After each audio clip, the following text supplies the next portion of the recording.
ఉమ్మడి ఖమ్మం జిల్లాకి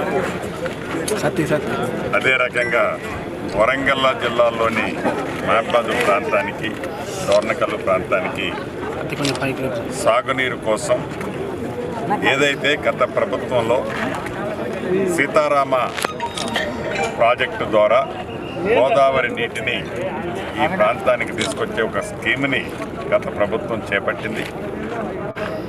ఈ స్కీము రీడిజైన్ పేరుతో ఆనాడు కాంగ్రెస్ ముఖ్యమంత్రిగా దివంగత నేత రాజశేఖర్ రెడ్డి గారి టైంలో రాజీవ్ సాగర్, ఇందిరా సాగర్ పేరుతో జలయజ్ఞంలో భాగంగా ఏవైతే ఉమ్మడి ఆంధ్రప్రదేశ్లో చేపట్టిన ప్రాజెక్టులో భాగంగా ఏర్పాటు చేసిన ఆ స్కీములనే రీడిజైన్ అనే ఒక పేరు పెట్టి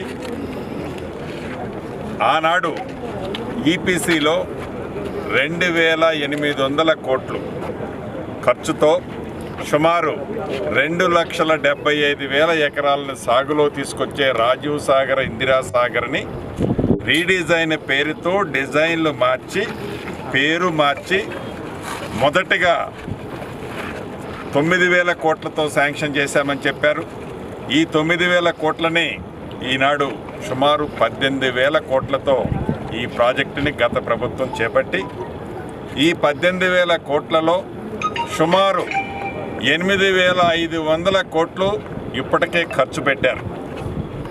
కానీ ఈ 8,500 కోట్లు ఖర్చు పెట్టినా ఒక్క ఎకరానికి కూడా నీళ్ళిచ్చిన సందర్భం లేదు. ఇది చాలా హాస్యాస్పదమైన విషయం. దీన్ని పేదోడు రాజ్యం రావాలి అని గడిచిన అసెంబ్లీ ఎన్నికల్లో యావత్ తెలంగాణ ప్రజల దీవెనలతో ఇందిరమ్మ రాజ్యం వచ్చిన తర్వాత యుద్ధ ప్రాతిపదిక మీద గౌరవ ముఖ్యమంత్రి రేవంత్ రెడ్డి గారి నాయకత్వంలో ఉత్తమ్ కుమార్ రెడ్డి గారు మంత్రి గారు సారథ్యంలో ఇరిగేషన్ ప్రాజెక్టులలో ముఖ్యంగా ఉమ్మడి ఖమ్మం జిల్లా, పాత వరంగల్ జిల్లాలోని కొంత ప్రాంతానికి నీరిచ్చే దాంట్లో భాగమైన ఈ ప్రాజెక్టుని ఈనాడు పూర్తి చేసే దిశలో కార్యక్రమాన్ని చేపట్టడం జరిగింది. దాంట్లో భాగంగానే 15 రోజుల క్రితం హెడ్ వర్క్స్ని, ఫస్ట్ లిఫ్ట్ని, థర్డ్ లిఫ్ట్ని పరిశీలించాం. గౌరవ ఇరిగేషన్ శాఖ మంత్రి గారు, డిప్యూటీ సీఎం గారు, మిగతా మంత్రులంతా మేము మొదటి లిఫ్ట్లో వెట్ రన్ను కూడా 4 రోజుల క్రితం ట్రయల్ వేయటం జరిగింది. అంటే ఎడ్రిచ్లో కంప్లీట్ అయినా కూడా థైలాండ్ అయిన పాలేరు దాకా నీళ్లు రావాలి అంటే మధ్యలో కొన్ని ప్రాంతాలలో ఇప్పటికీ టెండర్లే ఫైనల్ చేయాలి. మెయిన్ కెనాల్ దాన్ని కూడా ఈ ఇందిరమ్మ రాజ్యంలో ఆ గ్యాపులను కూడా టెండర్ల ప్రాసెస్ని యుద్ధ ప్రాతిపదిక మీద చేపడుతున్నాం. ఈ రాబోయే ఆగస్టు 15వ తారీఖు నాడు